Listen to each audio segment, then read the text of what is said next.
Hey everyone, and welcome to Almost Cancelled. I'm Peter, that is Connor, and we are going to talk about Star Trek Discovery Season 2, Episode 3. It's called Point of Light. So, full spoilers for the episode, as always. So, Ash was back in this one. Do you know what? Yes. This started and the previously on started in Klingon, Yeah. and I just knew. You had a bad feeling. I did.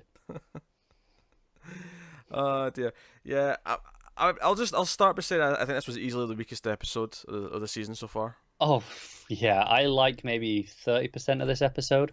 Yeah, the telly stuff. Yeah. Yeah, Yeah, exactly. the telly stuff's pretty fun, pretty good. Everything with Ash, everything with Laurel, everything with the Klingons. Yeah. Also, I want to pick apart their bullshit excuse for giving the Klingons hair back. Because they go, oh, now the war's over, they're letting them grow their hair again. But hang on a second. We saw them before that war started, and they did not have hair then.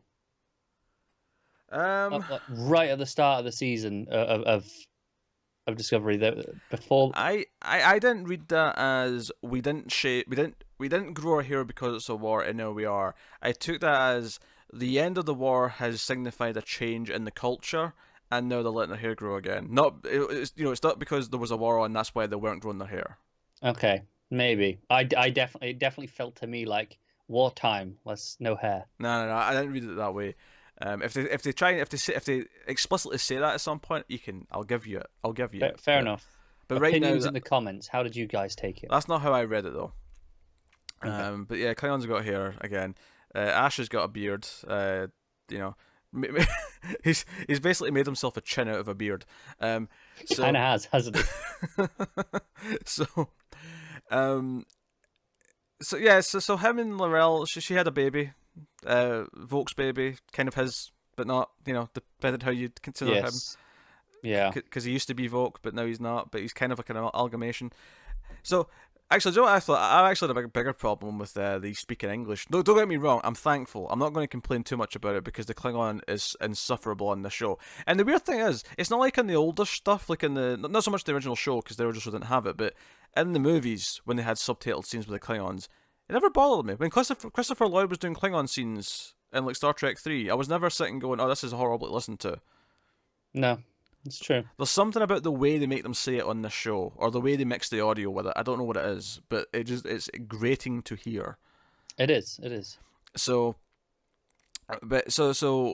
and I was finding this at first because there's this other Klingon who's kind of like being confrontational with Laurel's, power, and kind of insulting. Oh, you've got a human in your bed, and insulting Ash. And he sort of switches to English at one point and says, "Oh, maybe we should speak in your native tongue as well." And I was fine with that line because it was like an insult. It was like, "Oh, we'll speak it because you're a human and you shouldn't be speaking Klingon, you filthy human," kind of thing, right? Yeah, almost like they don't want to hear Klingon coming out of a human mouth. But then the rest of the scene, everyone was just speaking English, and I thought this feels a bit weird to carry this on, especially when they started addressing each other. Not including Ash in the same scene. I was like, Yeah, it was kind of weird, and it popped up again later when Ash says to Laurel, like, why are you talking to me in English? I'm like, yeah. because it's better. And then it kind of went back and forth just over the episodes. Sometimes it'd be in English, sometimes it'd be in Klingon. And don't get me wrong, I would rather speak in English, but at the same time, the nerd in me is like, but okay, but what's the reason for this? Because it doesn't Yeah, make sense. you want the consistency. Yeah. Um, Honestly, the Klingons have been kind of one of the big weak elements of this show overall, It still are. and still clearly are because we disliked that element of this episode a fair bit. I was honestly, we could have went all season without seeing them, and it'd have been all the better for it. I agree. I suppose I mean, we might not see much of them now. Unfortunately, though, Ash is now part of Section 31 because the big ending to this is the Emperor. Giorgio. Yeah, Giorgio. Well, I remember Giorgio. I was trying to phrase it otherwise because the way he kept saying it, and she was like, "No, I'm Giorgio." It was like she's pretending to be Giorgio, even though she is from that universe. But the way it's kind of like in the hit television show Buffy the Vampire Slayer, you differentiate between Angel and Angelus, even though they're technically both Angel. But you differentiate to say one is Sure. the one with the soul, one's without the soul. Sure. Similar idea. So so that's how I took that. But Th- she shows This, up and saves him. yeah, him joining her is a mixed bag because Does this mean Does this mean he's going to be on the spin-off? Is that what that's that what I mean. means? On the one side, I imagine that means significantly less of him in this show, even though he is still a series regular. Shoyo's not, right? Because it was special. She was listed as a special guest in this episode. I noticed that. Mm-hmm. So on one hand, yeah, I guess they'll probably be around here or there throughout the season, but not in a huge capacity, unless I'm misreading things. On the other hand, this is just hope. It's I going to be in the think spin-off. this is hope. I don't know. I mean, I knew they were faking it, but I got really excited when Laurel pulled out his head. Yeah, the decapitated head, because Georgiou saves them, and because the Klingon, the rival Klingon, I liked her entrance. Her entrance was fine. Yeah, he stole their baby. Was going to kill it unless Laurel signed over power and everything else, and they erupted into a fight because he was going to kill them, and then Georgiou shows up at the last possible second because they've got them beat. Ash and Laurel are like paralyzed with this stun rod thing, and they're just kind of like, we're dead. And then Georgiou, just strides in a cloak and a Black Manta-esque helmet, and saves the day. Yeah, it was the same shape as a Black Manta helmet. It wasn't the same sort of look, but it was the same shape. That odd oval. Yes, the very wide helmet. Yeah, but it's funny actually because when she first beamed in, I had you couldn't quite see the figure at first, right? And I thought, don't tell me this is Spock. This is such a stupid entrance for Spock, and it wasn't. It was obviously her, and I was like, okay, this makes more sense. Yes, Section 31. This feels in fine tune. Entrance for her. Yes, so it feels like a fine entrance for her. But I was worried for a second because obviously Michael and that were talking about Spock all episode and like how he's missing and wanted for murder, and I'm like, oh, don't let us be Spock in this stupid helmet. Oh, it's Georgiou, it's fine. Yeah, I'm with you. Yeah, I think unfortunately we're still gonna see not too much of the Klingons, the more than we want, because the whole thing with Laurel at the end is, don't call me Chancellor, call me Mother. I'm hoping this is going to be more of a, this is setting up what's going to happen off camera, and then when we come back and check in on them in hopefully a long time, they're more interested. Things have changed a lot, and was it just me, but did Laurel's feel completely different? Like her makeup, her face. Yeah, I felt that. I didn't even recognize her really at first until I wasn't even sure if it was the same actress at first. I'm sure it probably is, but I questioned it. Let's find out. Maybe Chiefo. I mean, yeah, this is easily checkable. But season 2, she did look rather different, and it could have just been the makeup, because obviously they've changed the makeup style for pretty much all the Klingons. It's not just the hair; they have kind of gone back to a closer to traditional look. Yeah, let me again correct in season 1 mistakes. It feels like. Yeah, it absolutely is. I mean, I think Kurtzman's been very open about this one and gone, yeah, we went too far with that one. We heard the fan feedback. We're going to put it back. Oh, no, same actress. She done season 1. Same actress, yeah. So it's just a makeup change. Just a makeup change, but it was quite drastic. Yeah, she felt really different. Yeah. So we mentioned the Spock stuff. We should probably talk about that as well. So their mother, Michael and Spock's mother. Yes, Amanda. Amanda shows up at the start. She basically stole her husband's shuttle. Yeah. to come out and see her, because the news of him being in a facility have broken out, and she's suspicious because they wouldn't let her see her son, and she ended up stealing some of the records, the medical records that need to be hacked to be opened, and she's brought them to Discovery. Pike's obviously not necessarily thrilled to hear any of this, but then something suspicious pops up. He calls, because he put in a call, of course, when all this started, when he learned about Spock's involvement in this, he put in a call to reach out to him, and he wasn't getting a response, so he calls live to the officer in charge at the facility. Who he's clearly knows quite well, based on their interaction. Yeah, they've got a repertoire.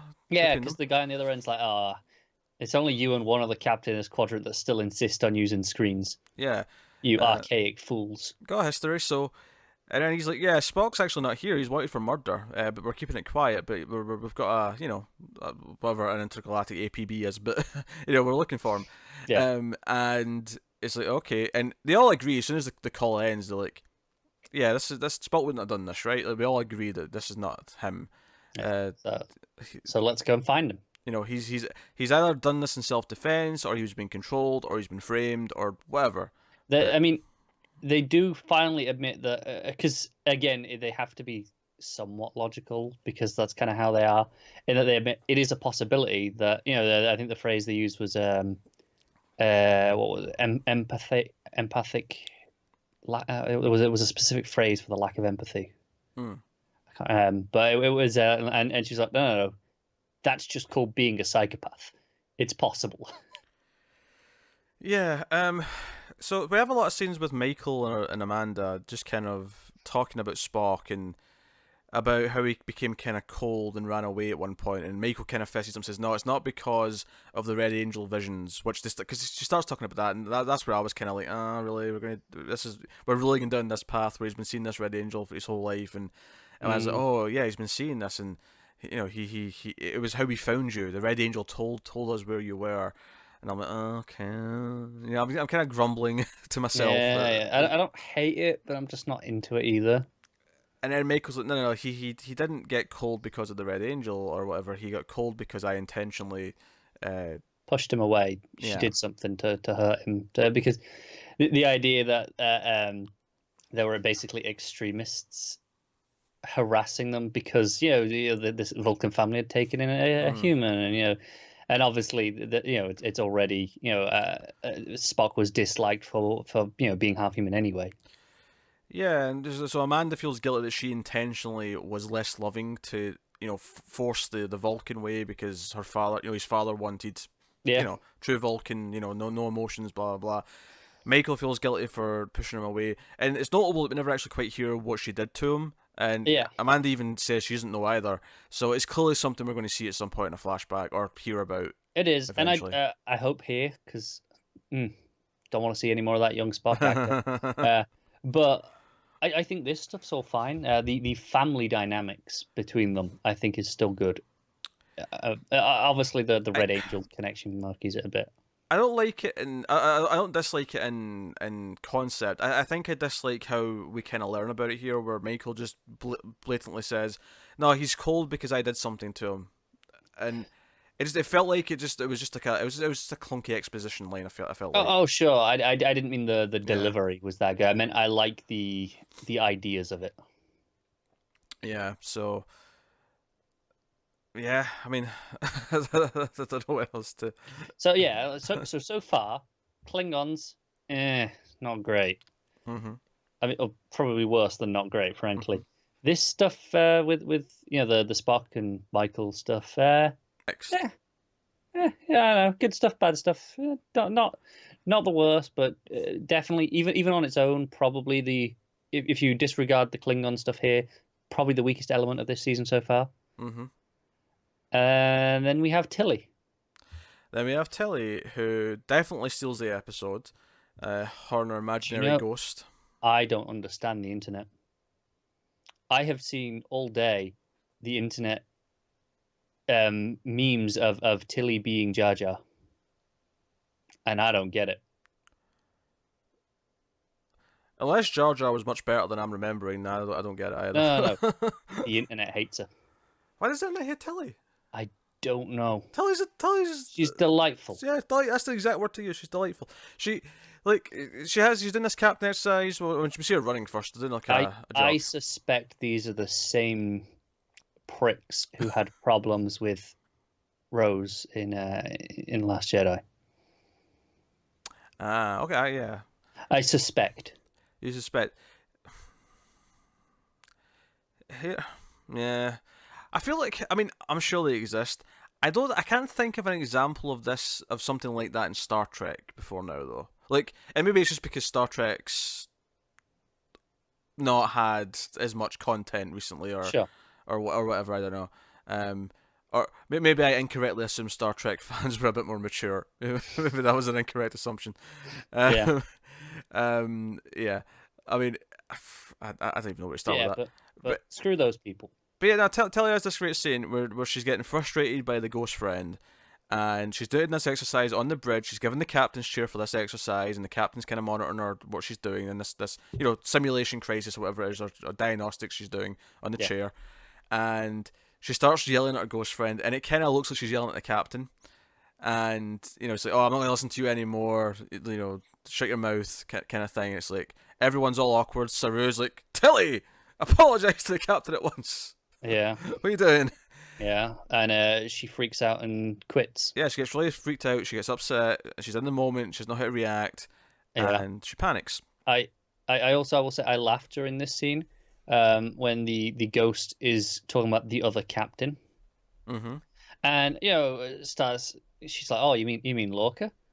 And she's like, "No, blonde, paler."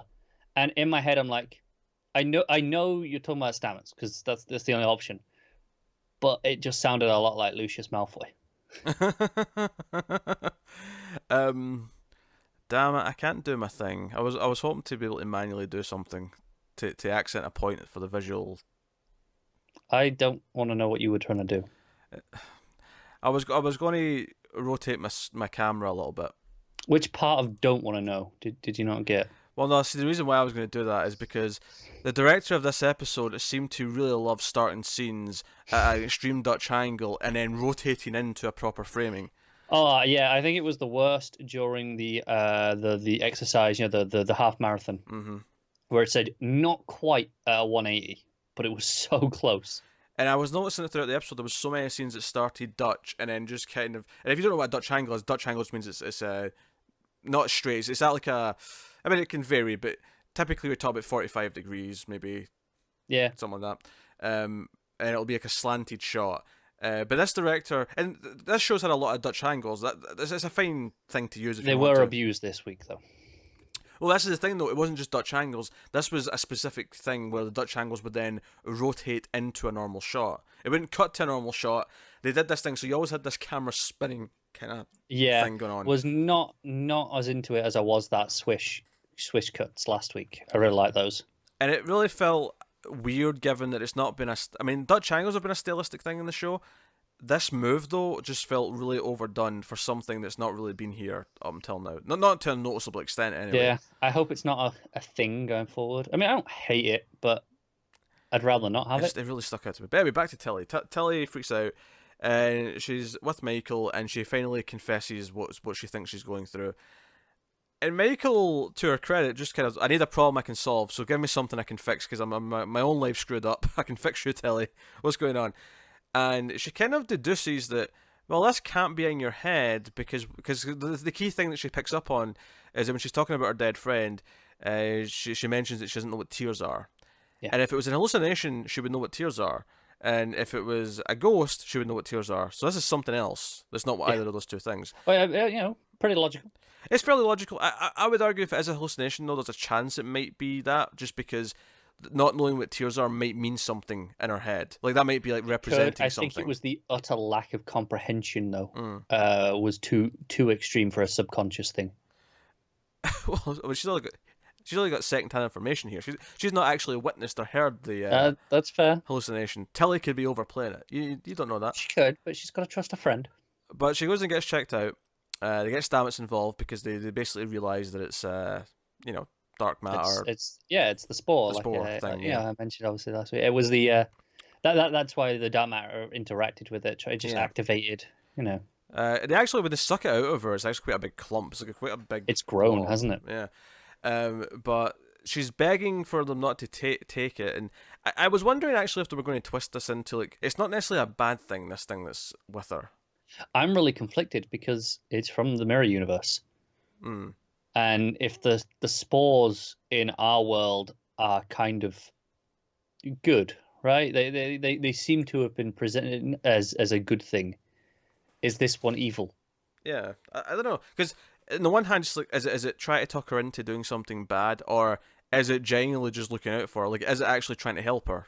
It's hard to say. It's hard to say. Is she completely free of it? And if so, then what are we doing with this now? Like, is Stamets going to experiment on it? Where are we going with it? Yeah, I assume if it interacts with our spore network, does it infect it somehow? But she's begging not to be taken away, and Tilly just turns and says, "Take it out now." Yeah, and they use the sucker thing that she used on the rock. Yeah, it's basically. Do you know what it feels like? It reminds me of like Luigi's Mansion, like sucking in the ghosts. Yeah. The way it sucks Do you it know- in. The effect was very similar to in Harry Potter when the Dementors suck out the soul. That's 2 Harry Potter references this episode. What are you trying? That wasn't intentional. It really reminded me of that. Try to make this a thing. I don't think so. I don't even remember making the other Harry Potter reference. You brought up Lucius Malfoy. Oh, that one, yeah. I mean, he was on the show. That wasn't just like for the sake of it. Mm-hmm. Yes. You didn't have to call him that though. Hey, this was relevant. Yes. My Angel and Jealous comparison was perfect. Yeah, I just want to say you make shitty Buffy references in like every other video that we do. Shitty? How dare you? I stand by it. Atrocious Buffy references. This one was even worse. It was an Angel reference. Angel was on Buffy. I never I know he specified was, it was the but Angel show. You didn't, but I'm just putting the implication that you'll do whatever you can to make it just that bit nerdier, that bit worse. Mm-hmm. But if I have 2 Harry Potter references, screw you. They were relevant, more relevant than most of yours. Bollocks. Not all. I'll give you a handful, but more relevant than most of them. Don't know what you're talking about. So, yeah. So Tilly's plot was kind of fun. Having her be in these moments with the captain, acting out, arguing with the ghost thing. I really liked how it was kind of treated like an exorcism. Yeah. A couple of sweet moments with Michael. Like they all kind of added up. Everything about it felt like it was hitting the right marks. Whereas the other stuff was shades of things from last year that I didn't like very much. So yeah. If you took out the Klingon stuff of the episode, I'd be a lot happier. I can tolerate all the Red Angel stuff still because I'm not completely out on it. It would be a very short episode though if you took out all the Klingons because that's like half the runtime.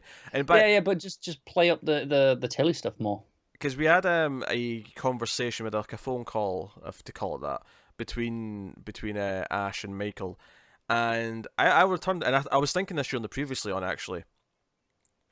They had no chemistry. They never had chemistry. They had zero chemistry, and they still don't have chemistry.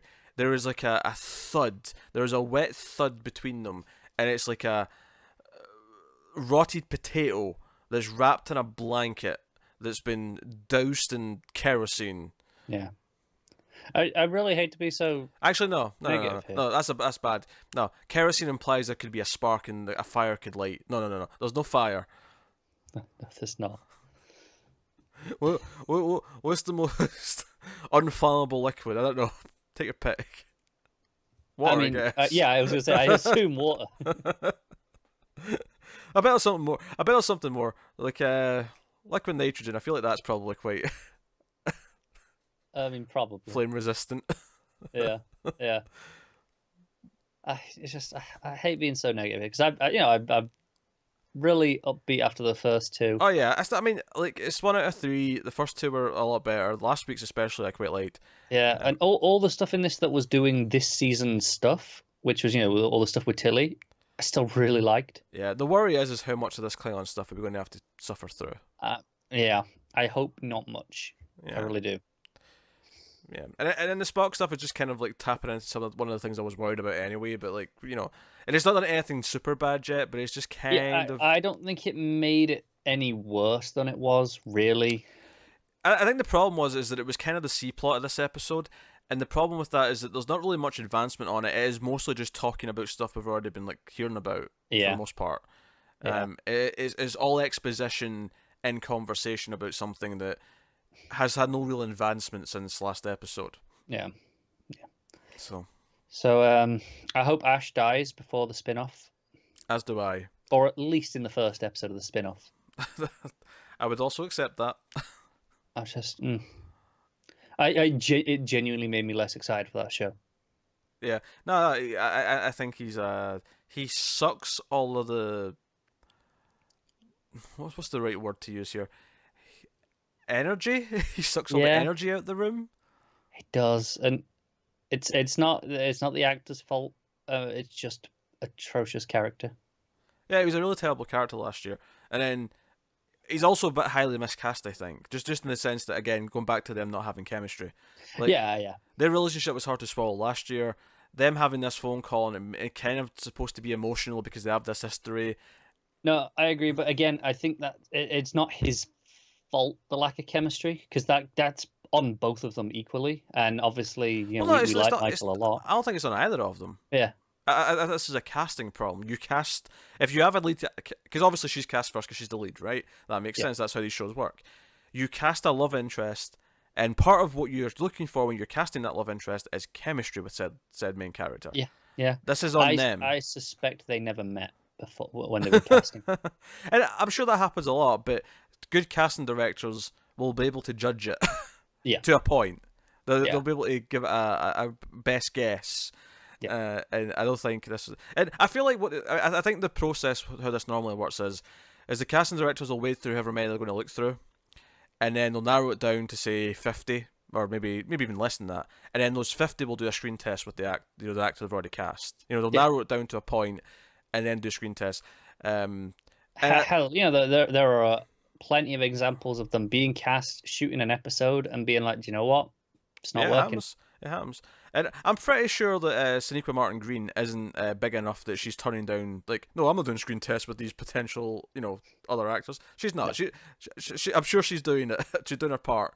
She is. It's just what you got to do at that level, right? I mean, it's what you do at a lot of levels. I mean, even bigger actors will do it, but obviously when this doesn't happen is when, like, from the first word of the script, they've already got two big stars in mind, and they're like, yeah, we're having these two stars, and if they say yes, we're not even looking for anyone else. Yeah. But hey, so yeah, I don't even do you know, I don't even know if we were this negative about Ash last year, but I think the time off and then remembering last season again and then having him come back after we've been enjoying it really accents how much I disliked him. He sticks out way worse now. Because obviously last year there was a lot of things that fell off. Yeah. Now it's pretty much just him to this extent that, and the rest of the Klingons as well. To be fair, I don't want to single him out too much. It's a little bit worse because he interacts with our crew, but the all of the Klingon stuff feels off, and it feels worse because everything else feels so much better this year. Yep, pretty much. So there you go, episode 3. Try again next week. Unfortunately, we couldn't be as positive this week as we had been the last couple, but No. there you go. Ash. It's funny his name's Ash actually, when I'm saying there's no fire. Fire's all gone. Yeah, it's just the remains. Yeah. Just the remains of what the fire once was. Oh dear. So yeah, let us know what you think of this episode in the comments below. Like and subscribe, all the usual stuff. You can get us on Twitter at mail_fuzz for channel updates. If you want to support the channel, you can head over to patreon.com/mailfuzztv. You can support us over there for as little as $1 per month. You can buy merch as well, believe it or not, in our store. There's links to the US and UK store in the what do you call it, description below. That's what it's called. But that is us. So thank you once again for watching or listening. We always appreciate it. Keep watching TV and Star Trek. And to everyone but Connor, live long and prosper.